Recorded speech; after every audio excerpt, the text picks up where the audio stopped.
Hi students, good morning. तो आज हम करने जा रहे हैं नीट 2020 का जो पेपर हुआ था इस साल यानी सितंबर 2020 में। तो उसका हम फिजिक्स का पार्ट सॉल्व करने वाले हैं। ठीक है, तो आज से मैं रोजाना नीट के लिए और आईआईटी जेडब्ल्यू के लिए, जेडब्ल्यू मेन के लिए कुछ ना कुछ मटेरियल डालने वाला हूँ।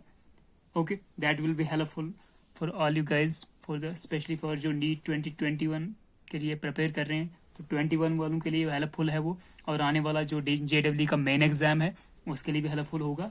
तो आज हम स्टार्ट करेंगे जो नीट 2020 का क्वेश्चन पेपर है। ये मैंने प्रिंट आउट करके लाया हुआ है, और इसका हम स्पेशली जो फिजिक्स वाला पार्ट है, क्योंकि मैं फिजिक्स का ही आपको टिप्स ट्रिक्स और कंसेप्ट वगैरह सब समझाने वाला हूँ, तो फिजिक्स वाला पार्ट ही हम यहाँ पर चालू करने वाले हैं। ठीक है, तो जिन लोगों को ऑलरेडी नीट के लिए पता है कि नीट क्या एग्जाम है और किस चीज के लिए होता है, तो वो तो ओके। बट जिनको अगर नहीं पता है कि नीट का एग्जाम जो है वो किसके लिए होता है, तो आपको बताना चाहूंगा, नीट जो है ये सेंट्रल एजेंसी जो एनटीए है वो कंडक्ट करता है, नेशनल टेस्टिंग एजेंसी। वो नीट कंडक्ट करता है फॉर एमबीबीएस एंड बीडीएस, यानी मेडिकल कोर्सेज के लिए एमबीबीएस और बीडीएस जो है वो सेंटर कंडक्ट करता है एनटीए के थ्रू। ओके, और इसमें आपको एमबीबीएस के लिए और बीडीएस के लिए बच्चों को सिलेक्शन किया जाता है। तो नीट का आपको पता है कि टोटल जो आपका नीट का जो पेपर है दैट का कंसिस्ट ऑफ कितना होता है आपको पता ही है।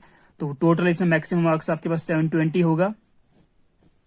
टोटल मार्क्स आपके पास 720 होता है, एंड 720 में से आपके पास 360 का बायोलॉजी होगा।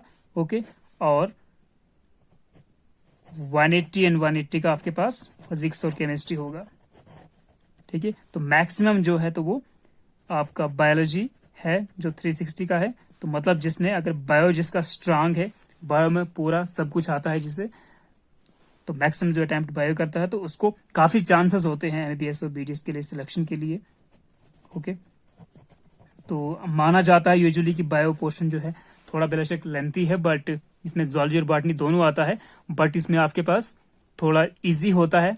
पढ़ना तो काफी पड़ेगा। आपके नीट का जो सिलेबस है पूरा 11th-12th का कंप्लीट सिलेबस है। सीबीएसई सिलेबस देखो या आप अपने स्टेट बोर्ड्स या यूटी बोर्ड्स के सिलेबस देखो, तो बायोलॉजी का मैक्सिमम है 360 और 180 और 180 आपका फिजिक्स से मिलेगा। तो टोटली 72 मार्क्स का बनता है। तो 72 मार्क्स के में से आपका अपर से डाउन की तरफ रैंकिंग होता है। तो इस बार आपको पता है कि 2020 में जो इस बार एक मतलब हिस्ट्री क्रिएटेड हुआ है नीट में, कि दो बच्चों ने जो रैंक 1 है और रैंक 2 है, तो इन दोनों बच्चों ने 720 अपॉन 720 किया हुआ है। ठीक है, रैंक 1 ने भी और रैंक 2 ने भी। रैंक 1 सोहिब आफ्ताब है कोई उड़ीसा से, एंड रैंक 2 आपका दिल्ली का कोई आकांक्षा सिंह लड़की है। तो ये इन दोनों ने 720 अपॉन 720 मार्क्स लिया है। ओके, तो आपको पता है कि बायोलॉजी थोड़ा मतलब हम बायोलॉजी को कर सकते हैं, यू कैन डू इट, बस जस्ट पढ़ना पड़ेगा आपको काफी इसके लिए। और फिजिक्स का यूजुअली माना जाता है कि जो फिजिक्स का पोर्शन होता है नीट में थोड़ा मतलब टफ आता है as compare to biology and chemistry, और केमिस्ट्री और बायोलॉजी थोड़ा आसान आता है। लेकिन जो 2020 का मैंने पेपर देखा तो उसमें बायोलॉजी जो फिजिक्स था तो काफी सिंपल था। ठीक है, इसीलिए मतलब इन बच्चों ने भी देखिए पूरा मार्क्स ले लिया है यहाँ पे। तो आपको दिखाता हूँ मैं कि टाइम कितना है। तो ये आपका है बुकलेट। ठीक है, ये आपका क्वेश्चन पेपर बुकलेट है। तो इसमें आपके पास टोटल 3 आवर्स हैं, मतलब 180 मिनट्स हैं आपके पास। तो 3 घंटे हैं आपके पास और 180 मिनट्स और 180 क्वेश्चंस भी हैं। ठीक है, तो हर क्वेश्चन के लिए आपके पास देखा जाए तो वो पर 1 मिनट है, और each question carries 4 marks. 4 marks के ऑब्जेक्टिव्स होते हैं। ओके, और इसमें आपको नेगेटिव मार्किंग भी है, वो भी आपको पता होना चाहिए।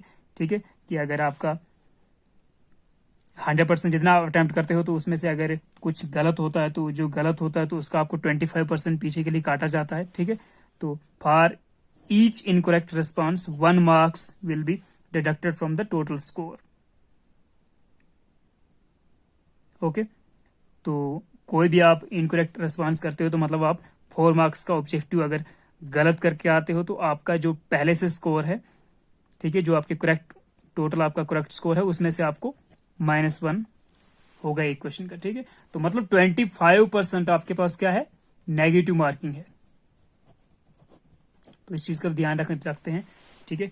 तो नीट के एग्जाम में आपको नेगेटिव मार्किंग बिल्कुल भी नहीं करना है, जितने क्वेश्चन आते हैं वही करो बस, अदरवाइज कोई तुक्का वगैरह ज्यादा यूज मत करो। जो क्वेश्चन काफी जिसका 99% प्रोबेबिलिटी है वही आप तुक्का भी कर सकते हो, अदरवाइज तुक्का बिल्कुल बेकार है, उससे आपको उल्टा पीछे के लिए आपको नेगेटिव मार्किंग होगा, ठीक है। तो 180 मिनट्स में आपको 180 क्वेश्चन करने हैं, और 180 क्वेश्चन में से आपके पास क्या है, उसमें से आपके पास 90 बायोलॉजी है, ठीक है, जिसका टोटल 360 बनता है, और फिजिक्स का आपको 45 क्वेश्चन है, एंड केमिस्ट्री का भी आपको 45 क्वेश्चन है, ठीक है। तो हम फिजिक्स वाला जो पार्ट है उसके ऊपर रोज डिस्कस करेंगे, और रोज मैं नई वीडियोस लाता रहूंगा। तो जो भी आपके ओल्ड पेपर्स हैं उनको मैं सोल्यूशन प्रोवाइड करने वाला हूँ नीट के, अबाउट 2015, 16, 17, 18, 19, 20 तो करने वाला हूँ अभी मैं, तो सब करने वाला हूँ। और जेडब्ल्यू मेन के ऊपर भी हम फिजिक्स की पूरी जितने भी 15 से लेकर 20 तक, या उससे भी पीछे हो सकता है हम 2010 से स्टार्ट करें, तो वहां से लेकर मैं जितने भी पेपर्स हैं तो वो उनके क्वेश्चन में यहाँ पर आपको फिजिक्स वाले सॉल्व करने वाला हूँ। तो फिजिक्स पार्ट का हम रोजाना कुछ न कुछ नए कंसेप्ट और नए वीडियोस के साथ सामने आएंगे। एंड चलिए हम शुरू करते हैं। तो एक चीज याद रखना कि ये आपका जो नीट पेपर है, this is for MBBS and BDS, ठीक है। और इसमें काफी आपको मार्क्स भी लेने पड़ते हैं, अगर एमबीबीएस का सीट हासिल करना है तो 600 से आपको पार करना ही पड़ेगा, अदरवाइज अच्छा कॉलेज नहीं मिलेगा आपको, ठीक है। स्टेट्स में देखा जाए तो मतलब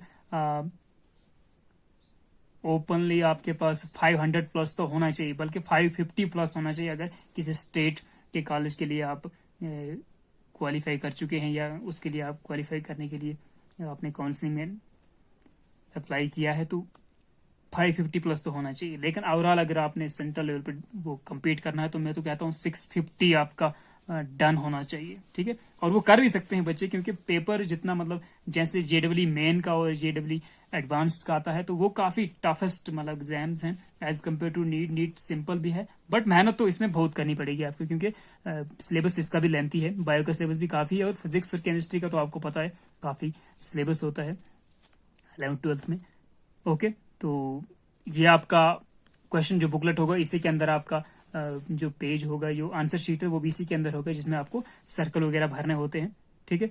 तो इसमें आपका स्टार्टिंग में क्या करना होता है कि नाम वगैरह यहाँ पे आपका नेम होता है, कैंडिडेट इन कैपिटल करना होता है, रोल नंबर जो है आपका वो फिगर्स में लिखो और वर्ड्स में भी लिखो, और यहाँ पे आपको ये 2 हो गए, 3 हो गए, सेंटर पे एग्जामिनेशन जहाँ पर जिस स्कूल में कहीं भी आपका सेंटर बना है वो आपको यहाँ पे भरना है। एंड उसके बाद यहाँ पर आपका सिग्नेचर होगा, एंड यहाँ पर जो इन्वेलिगेटर है, जो जिसका एग्जाम मतलब आपके एग्जाम हॉल में जो ड्यूटी पे है, ठीक है, तो वो टीचर है यहाँ पे, तो वो यहाँ पर साइन करने वाला है। और इसके बाद आगे जब कभी कभी सेंटर का सुपरिटेंडेंट है जो, ठीक है, ओवरऑल पूरे सेंटर का, वो भी चेक करने आ सकता है और वो भी यहाँ पर साइन करके चला सकता है। बाकी मैक्सिमम आपको यहाँ पर कुछ और एंटर नहीं करना है, ठीक है। तो हम डायरेक्टली चलते हैं सीधा, और नीट 2020 का जो सोल्यूशन, तो इसमें आपको देखिए कोड सिस्टम होता है, E1, E2, E3, E4 ऐसे होता है, और फिर कभी कभी ऐसे भी होता है कि H1, H2, H3 ऐसे होता है, कभी कभी किसी का F1, F2, F3, F4 होगा। तो जस्ट ये कोडिंग है, और यहाँ पर भी देखिए कोड लगा हुआ है कुछ। तो इसमें अंदर बस ये है कि जो क्वेश्चंस हैं तो क्वेश्चंस में आगे पीछे होगा, जैसे किसी के ऊपर फिजिक्स वाला पोर्शन जो है वो 1 से स्टार्ट होगा 45 तक, तो हो सकता है किसी के पेपर पे 46 से स्टार्ट हो फिजिक्स वाला, और 1 से 45 केमिस्ट्री हो, ठीक है। किसी का बायोलॉजी 1 से 90 डायरेक्ट स्टार्ट होगा, और 91 से आगे फिजिक्स स्टार्ट हो सकता है, या केमिस्ट्री उससे आगे, ठीक है, 180 तक। तो वैसा सिस्टम है ओवरऑल जो कोडिंग होता है। तो अंदर क्वेश्चन बिल्कुल हर किसी के पास सेम है, बस उसका आगे रिशफलिंग किया हुआ है, आगे पीछे क्वेश्चन किया हुआ है। तो चलिए हम स्टार्ट करते हैं इसका, देखते हैं कि पेपर अंदर कैसा है और क्या सिस्टम है इसका। ओके, तो मैंने क्या किया एक्चुअल में, मैंने देखा कि मैंने ज्यादा प्रिंट आउट नहीं किया इसको, मैंने देखा कि इसमें जो 135 तक जो क्वेश्चन था वो केमिस्ट्री का था। ये देखिए एनिसोल के ऊपर क्वेश्चन आया हुआ है, एनिसोल को जब क्लीवेज करते हैं हाइड्रोजन आयोडाइड से तो क्या देता है, तो ये केमिस्ट्री का है, ये इसको मैंने देखने वाला, ठीक है। तो पीछे जो इसके पीछे जो पेजेस थे वो मैंने देखा कि वो केमिस्ट्री और बायोलॉजी के हैं, तो उनको मैंने नहीं लाया, तो हम सिर्फ फिजिक्स वाला पार्ट स्टडी करने वाले हैं। ओके, तक, ठीक है।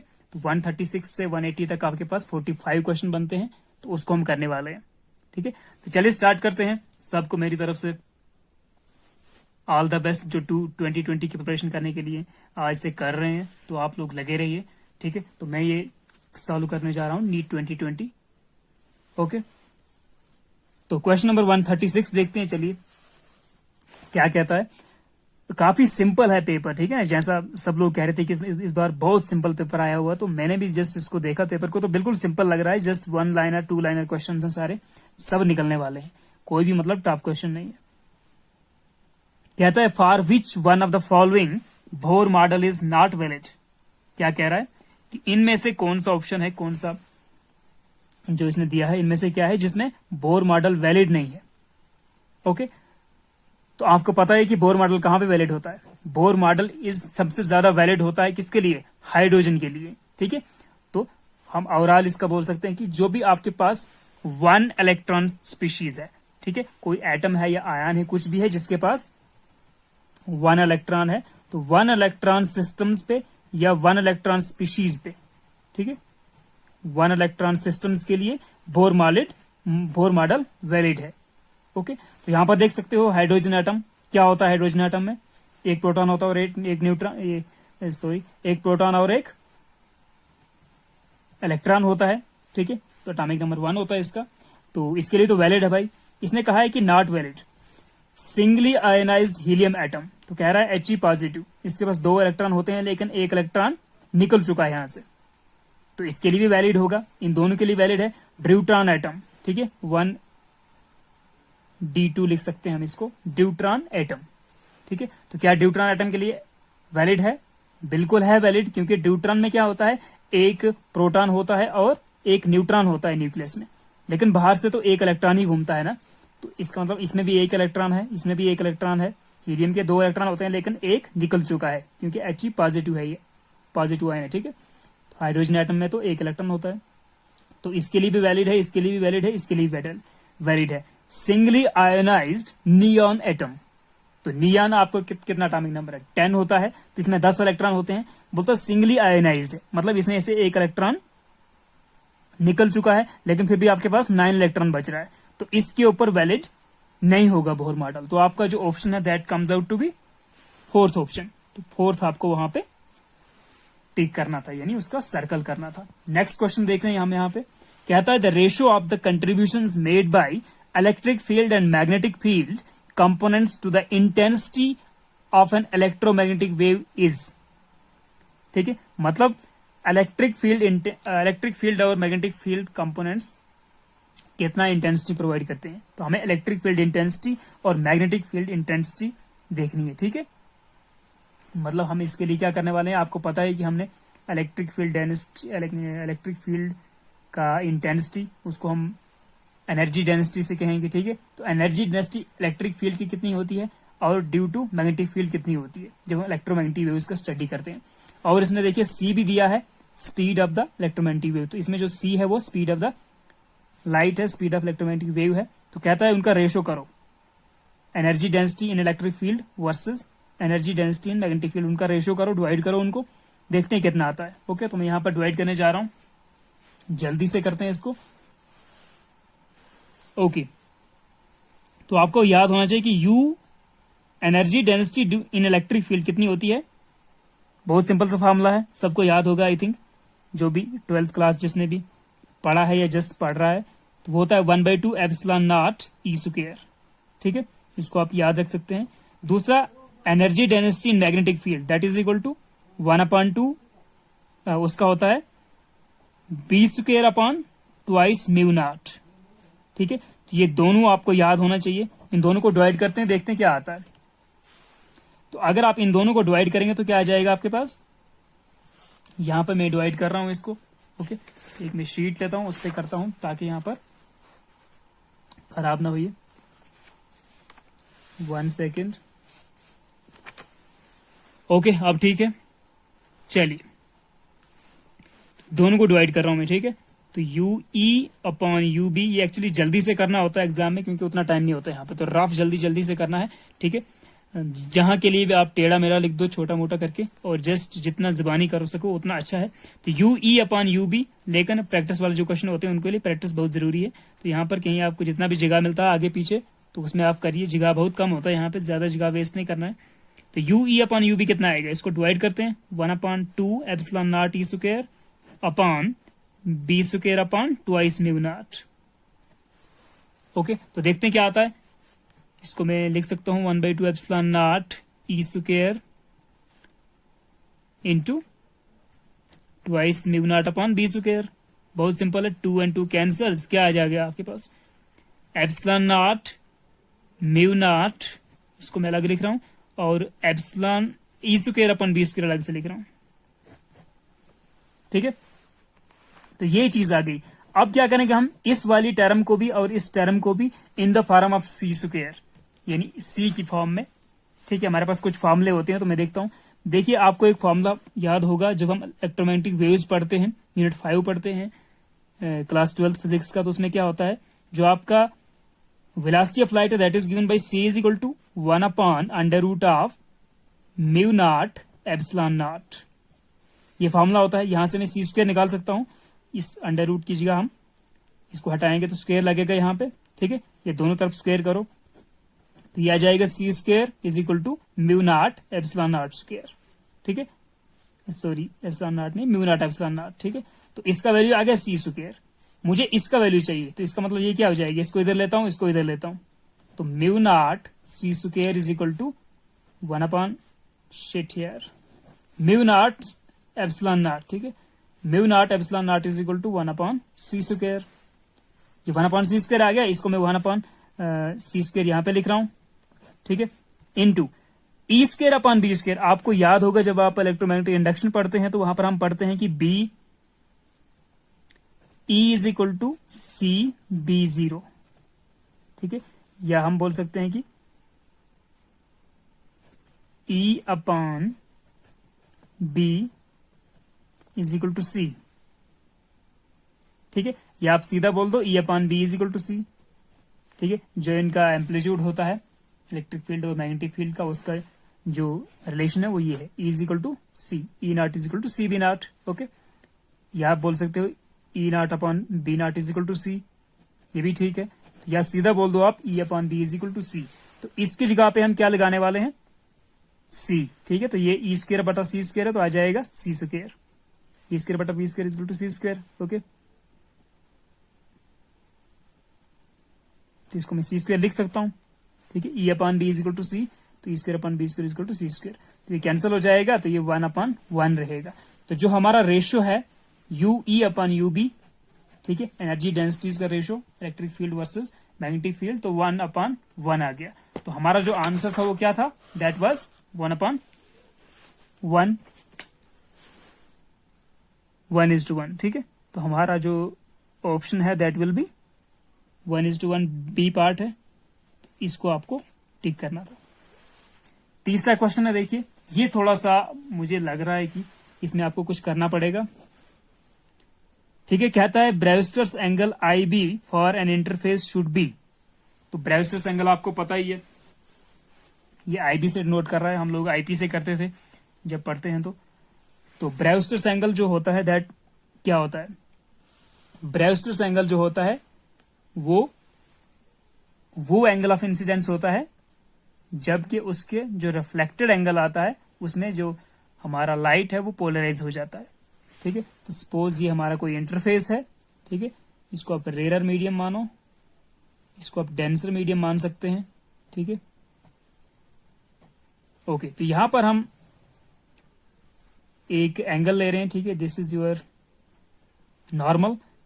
तो दिस एंगल जो यहां पर एंगल ऑफ इंसिडेंस है, ये उतना एंगल बनाओ ओके कि जब जो ये रिफ्लेक्टेड लाइट है, जो रिफ्लेक्टेड लाइट है वो पोलराइज हो जाए। ठीक है ना, तो अगर जो आपका एंगल ऑफ इंसिडेंस है, if it is equal to I P, यानी angle of Brewster's angle. Okay, तो जब ये I is equal to I P होता है, यानी angle of incidence is equal to angle of Brewster's angle, then जो हमारी रिफ्लेक्टेड लाइट है वो पोलराइज्ड फॉर्म में मिलती है हमको। ठीक है, पोलराइज होती है। जैसे हम ये बनाते हैं, कैसे बनाते हैं, ये लाइट है जो हमारी, जैसे ये अनपोलराइज्ड है, इसमें देखिए डार्ट्स हैं और ये भी है। दोनों चीजें हैं। तो जो पोलराइज्ड लाइट होगी तो उसमें आपको सिर्फ एक ही टाइप का मिलेगा, ठीक है। ओके, तो हमारे जो क्रॉस वाले हैं तो वो पास हो जाएगी। तो ये वाली जो लाइट है, this is plane polarised light. Okay, तो this angle is called angle of polarisation, मतलब वो एंगल ऑफ इंसिडेंस जिसपे जो रिफ्लेक्टेड लाइट है वो पोलराइज हो जाती है। तो that is called Brewster's angle. Okay, तो इसका रिलेशन क्या है आपको पता ही है। जो रिलेशन है, जो ब्रेवस्टर्स लॉ है वो क्या है, mu is equal to 10 IP, ठीक है। IP is the angle of polarization. Okay, ये ब्रेवस्टर्स एंगल, तो ये है आपका रिलेशन, ठीक है। तो हमें ये बोल रहा है कि जो ब्रेवस्टर्स एंगल है वो किसी इंटरफेस के लिए कितना होना चाहिए, 0 less than IB less than 30 degree, ठीक है। तो आपको पता है, देखिए यहां पर 10 है, तो म्यू का वैल्यू जो है, म्यू का वैल्यू किसका होता है, मीडियम्स का होता है, ठीक है ना। तो अगर आप 1045 करते हो, यहां पर 1045 करते हो आप इसमें से कोई लेकर, तो 1090 तो इन्फिनिटी होगा, ठीक है। इनफाइनाइट 1090 करोगे तो इनफाइनाइट, तो यहां पर हमारे पास कोई भी जो वैल्यू हो वो इनफाइनाइट नहीं होगी, ठीक है। म्यू का इनफाइनाइट वैल्यू नहीं आना चाहिए, तो हमें ग्रेटर देन या इक्वल टू ही मिलेगा, ठीक है। अगर आप एयर का देखोगे,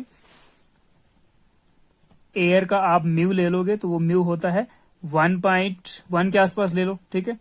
वाटर का ले लोगे अगर, या ग्लास का ले लोगे, तो वाटर का म्यू कितना होता है, वाटर का म्यू होता है 1.33 लिखते हैं, 1.33, और mu for glass that is equal to 1.53 कुछ होता है। ये वैल्यूज भी याद रखना आप, ठीक है। तो हम देख सकते हैं कि जो म्यू का वैल्यू है वो 1 या 1 से ज्यादा ही आ रहा है, ठीक है। तो आप यहां पर क्या कर सकते हो, 1045 पे 1 होता है, ठीक है। तो मतलब 1 या 1 से ज्यादा ही होगा, mu that is greater than और इक्वल टू 1, 1 या 1 से ज्यादा ही होना चाहिए म्यू। तो मतलब जो IP है, ठीक है, तो 10 ऑफ 45 करोगे तो 1 आएगा, मतलब 45 से ऊपर होना ही होना चाहिए। लेकिन 90 डिग्री से अगर 90 डिग्री करेंगे 1090 तो वो इन्फिनाइट हो जाएगा इन म्यू, वो भी, ठीक है ना, वो फिर मतलब इन्फिनिटी म्यू ऐसा तो हो नहीं सकता। तो इसलिए जो वैल्यू है तो वो 45 डिग्री, ठीक है, जो IP है या थीटा बोल रहा हूं मैं इसको, तो IP जो है वो ग्रेटर देन और इक्वल टू 45 होगा, लेकिन लेस देन 90 होना चाहिए। तो ये वाला ऑप्शन हमें टिक करना था, तो इसको थोड़ा सा मतलब सोचना था। तो इसमें हमारे पास जो ऑप्शन आएगा that will B 45 is less than IB is less than 90 degree, ठीक है। तो IB जो है ग्रेटर देन 45 होना चाहिए और लेस देन 90, तो थर्ड ऑप्शन इज करेक्ट। तो ये वाला ऑप्शन जो है ये आपको वहां पर सर्कल करना था। तो इसमें थोड़ा सा सोचने का था बच्चों को, और जिन बच्चों ने पहले ऑलरेडी ये डिस्कस किया है क्लासेस में, जो भी आप कहीं पढ़ते हैं, तो उनके लिए तो उनको तो पता है कि 45 से ज्यादा होना चाहिए और 90 से ज्यादा होना चाहिए। तो मैंने जस्ट आपको समझाया कि क्यों होना चाहिए, क्योंकि जो हमारे पास वैल्यूज हैं किसी भी इंटरफेस का, आप एयर वर्सेस वाटर लेते हो या एयर वर्सेस ग्लास लेते हो, ठीक है, तो वहां पर 1 या 1 से ज्यादा ही होना चाहिए म्यू। अगर ये 1 से ज्यादा होना चाहिए तो हम इसको रूल को देखेंगे, ब्रेवस्टर्स लॉ को देखेंगे, तो ये वैल्यू अगर 1 या 1 से ज्यादा है तो मतलब 10 जो एंगल है यहाँ पे, तो एंगल 45 हो या उससे ज्यादा हो, ठीक है, तो वो मैटर करेगा। और 90 से भी कम होना चाहिए, 90 पे तो इन्फिनाइट कर देगा, फिर 1090 is equal to not define, वो डिफाइन ही नहीं है। ओके, तो ये हमने 3 क्वेश्चन कर लिए। चलते हैं चौथे क्वेश्चन पे, देखते हैं चौथा क्वेश्चन क्या है ऊपर। हाँ, कुछ सिलेंडर पे आया हुआ है, ठीक है। तो हाँ, एक चीज और बताऊंगा कि ये क्वेश्चन कहां से आए थे आपके पास। ये क्वेश्चन जो आपका था क्या था, जो हमारा बोर मेटल वाला आपका कहां से आ गया, ये आपका यूनिट 8 से आया है, क्लास 12 का जो यूनिट 8 है, ठीक है, जब हम एटॉमिक न्यूक्लियर के बारे में पढ़ते हैं, ठीक है। एटॉमिक न्यूक्लियर जो है, तो या आप बोल सकते हो कि मॉडर्न फिजिक्स से, या मतलब मॉडर्न फिजिक्स से आया हुआ क्वेश्चन है, ठीक है। तो ये यूनिट 8 से आया है, ठीक है। और इसमें से बहुत क्वेश्चन आते हैं, कभी कभी वो न्यूक्लियर फिशन पे क्वेश्चन देते हैं, न्यूक्लियर फिशन पे, फ्यूजन पे, एंड कभी कभी बोर मॉडल का कुछ ऐसे मतलब बोर ऑर्बिट्स के ऊपर, वेलोसिटी या कुछ ऐसे देते हैं, रेडियस ऑफ ऑर्बिट उसके ऊपर क्वेश्चन देते हैं, या कभी कभी वो जो आपका हाफ लाइफ पीरियड है वहां से क्वेश्चन देते हैं, रेडियो एक्टिविटी क्वेश्चन आते हैं। तो इस वक्त हमने यहां से लिया है क्वेश्चन। तो ये वाला क्वेश्चन आपके पास कहां से आया था? दिस वाज सिंपली आपका हमने देख लिया कि ये इलेक्ट्रोमैग्नेटिक वेव्स के ऊपर आया था, ठीक है ना, जहां पर हम एनर्जी डेंसिटी देखते हैं इलेक्ट्रोमैग्नेटिक फील्ड की, ठीक है। तो नीचे वाला क्वेश्चन आपको पता है ऑप्टिक्स से आया हुआ है, और ब्रेवस्टर्स लॉ या इसके ऊपर क्वेश्चन आता ही आता है, ठीक है ना। दो टाइप के लॉज होते हैं, मैरिस लॉ, ब्रेवस्टर्स लॉ, तो वहां से क्वेश्चन निकलता ही निकलता है। और पीछे बड़े क्वेश्चन भी आते हैं, इसमें टेलीस्कोप से, माइक्रोस्कोप से क्वेश्चन आते हैं, ऑप्टिक्स से। तो ये वाला जो आपके पास यहां पर दिख रहा है 139 क्वेश्चन है, देखते हैं इसको क्या है। कहता है, a cylinder contains hydrogen gas at a pressure of 29 kilopascals and temperature 27 degree Celsius. Okay, तो करते हैं इसको सॉल्व, देखते हैं क्या आता है। तो सबसे पहले क्या दिया आपके पास? इसने दिया है प्रेशर दिया है, P is equal to 249 kilo pascal, ठीक है। तो किलो पास्कल को चेंज करना पड़ेगा पहले, ठीक है, पास्कल्स में, ठीक है, क्योंकि जो ऐसा यूनिट है दैट इज पास्कल। तो मैं इसको लिख सकता हूं 249 इंटू 10 पावर 3 पास्कल। अब ये ओके है, अब वैल्यू को यूज कर सकते हो आप। टेम्परेचर भी दिया है, तो टेम्परेचर दिया है 27 डिग्री सेल्सियस, तो इसको केल्विन में करना पड़ेगा। तो इसमें 273 ऐड कर लो आप, तो कितना आ जाएगा? 273 प्लस 27, तो दैट इज 300 केल्विन, ठीक है। केल्विन को याद रखना है कि ये डिग्री नहीं होता है, तो सीधा 300 के। ओके, ये दो चीजें मिल गई। आर आपके पास दिया है, ओके, तो आर जो आपका यूनिवर्सल गैस कांस्टेंट है दिया हुआ है, और कहता है कि इट्स डेंसिटी इज, तो डेंसिटी आपको फाइंड करना भाई, मतलब आपको रो फाइंड करना है, ठीक है। तो इसके लिए आपको क्वेश्चन आया हुआ है कहां से? काइनेटिक थ्योरी ऑफ गैसेस से क्वेश्चन आया हुआ है।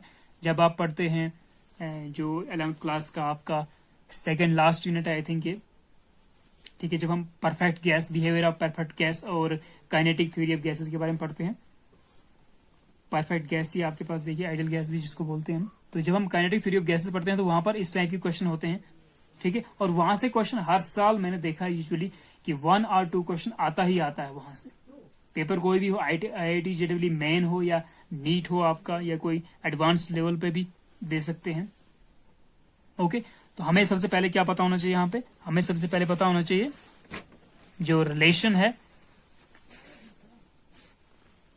डेंसिटी के लिए, ठीक है। तो अगर डेंसिटी का रिलेशन आपको याद नहीं है, मैं आपको बता देता हूँ कि क्या रिलेशन है। वो होता है rho is equal to PM upon RT, ठीक है। तो rho is equal to PM upon RT, ठीक है। ये रिलेशन आपके पास पता होना चाहिए। अगर ये आपको नहीं पता है तो आप कहां से निकालेंगे इसको? आप काइनेटिक थ्योरी ऑफ जो आइडियल गैस इक्वेशन है वहां से कोई भी रिलेशन निकाल सकते हैं जब भी kinetic theory of study. Okay, तो हम क्या करते हैं, ये फार्मूला सीधे डायरेक्टली आप पुट कर सकते हो, rho is equal to PM upon RT। अगर फार्मूला याद नहीं है तो हम इसको काइनेटिक थ्योरी ऑफ जो आइडियल गैस इक्वेशन है उससे डिजाइन करते हैं, ठीक है। तो मैं यहाँ पर आपको बता रहा हूँ कि उससे कैसे हमने फॉर्मूले को ड्राइव करना है, डेंसिटी के फॉर्मूले को। आइडियल गैस इक्वेशन क्या होता है? PV is equal to nRT, ठीक है, हर किसी को याद होता है, बहुत सिंपल है। तो इसको मैं लिख सकता हूँ PV is equal to N क्या होता है? Number of moles of the gas, number of moles of the gas, ठीक है। ये चीज भी आप याद रखते जाओ, number of moles of the gas. 11th class का क्वेश्चन है ये काइनेटिक थ्योरी वाला। ओके, तो number of moles of the gas को क्या लिख सकते हैं हम? Total mass of the gas upon molar mass, okay. तो M अपॉन M, ठीक है। तो इसकी जगह पे M अपॉन M करो पहले इंटू RT। इस M को यहां ले जाओ, मुझे वॉल्यूम चाहिए है ना, mass of the gas upon volume, तो ताकि मैं उसका डेंसिटी बना सकूं। तो PM इज इक्वल टू, ये V यहां पे जा रहा है, M upon V RT। M upon V is equal to क्या होता है? मास पर unit volume, mass upon volume is equal to rho, density, okay. तो density into RT, PM is equal to RT, it implies rho कितना आ जाएगा? रो is equal to PM upon RT, okay. तो यहां से वो फॉर्मूला निकल के आता था। इसमें वैल्यूज भरते हैं, चलिए क्या क्या वैल्यूज दी हैं आपके पास, यहाँ पे देख सकते हो आप। हमारे पास देखिए प्रेशर है 249 into 10⁻³ pascal. Okay, temperature 300 kelvin है और ये आपका जो आर है 8.314 होता है, 8.3 ही लेना है। तो चलिए वैल्यू भरते हैं इसमें। तो P is the pressure 249 into 10⁻³ pascal, okay, into M। M stands for molar mass, molar mass of the gas. तो गैस कौन सा इस वक्त? हाइड्रोजन है। तो हाइड्रोजन गैस है अगर, तो इसका जो मोलर मास, तभी एच लिख रहा हूं मैं, मोलर मास होता है 2 ग्राम। ये याद रखना कि हाइड्रोजन का मोलर मास कितना होता है, बाद में भी आपको काम आएगा, 2 ग्राम। तो 2 ग्राम को हमें एस यूनिट में कन्वर्ट करना, तो क्या आएगा 2 इंटू 10⁻³ kg। kg बनाना है ना हमने ग्राम का, तो इतना आ गया molar mass of the hydrogen. वो वैल्यू पुट कर रहा हूं यहाँ पे, तो ये आ जाएगा 2 इंटू 10⁻³ ओके। डिवाइड करेंगे इसको RT के साथ, तो R क्या है 8.3 universal gas constant into temperature 300, ठीक है। ओके, तो 249 इंटू 2 इंटू इसको और इसको मल्टीप्लाई करोगे आप, तो कितना आ जाएगा 10⁻+3 एंड 10⁻−3, तो 10⁻0 हो जाएगा, 1 हो जाएगा। ओके, डिवाइडेड बाई 8.3 को और 3 के साथ मल्टीप्लाई करोगे तो कितना आएगा। इसको मैं पहले ऐसे करता हूं, 8.3 को ऐसे लिखता हूं इंटू 3 इंटू 10 का स्क्वायर लिखता हूं, ताकि मैं 3 को इसके साथ मल्टीप्लाई करूं, 10 का स्क्वायर में ऊपर ले जा सकूं, ठीक है। तो ये हो गया 249 इंटू 2 इंटू 1 अपॉन, इसको आप मल्टीप्लाई करोगे तो 24.9 आएगा, ठीक है, इंटू 10 का स्क्वायर इज इक्वल टू।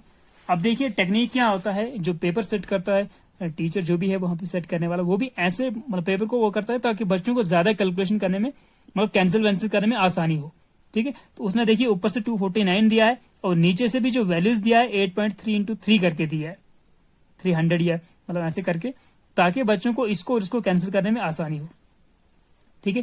तो इसको लिख सकते हैं हम 249 इंटू में 2 इंटू 1 लिख रहा हूं ऐसे, 24.9 को मैं लिख सकता हूं 249 इंटू 10⁻⁻1, ठीक है। मैं इसको छोटे से बड़ा कर रहा हूं, ठीक है।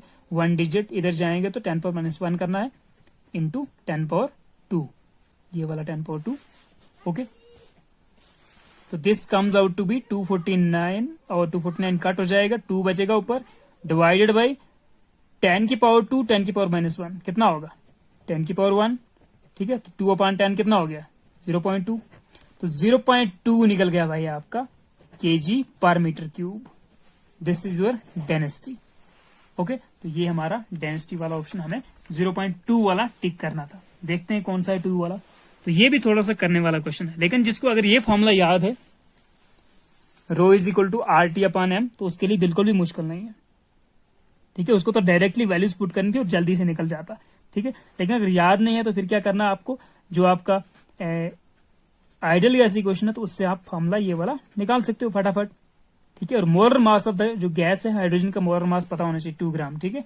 उसको फिर ऐसा यूनिट में कन्वर्ट कर देना और this will be your answer, ठीक है। तो ये वाला क्वेश्चन अच्छा है। और जो हमारा ब्रेवस्टर्स लॉ था वो भी थोड़ा मतलब क्वेश्चन ये छोटे हैं, जस्ट जिसने पढ़ा है तो उसको कुछ समझाने की जरूरत नहीं, वो डायरेक्टली करना स्टार्ट करेगा वहां पर। और कुछ लोगों ने तो ऐसे क्वेश्चन हजारों किए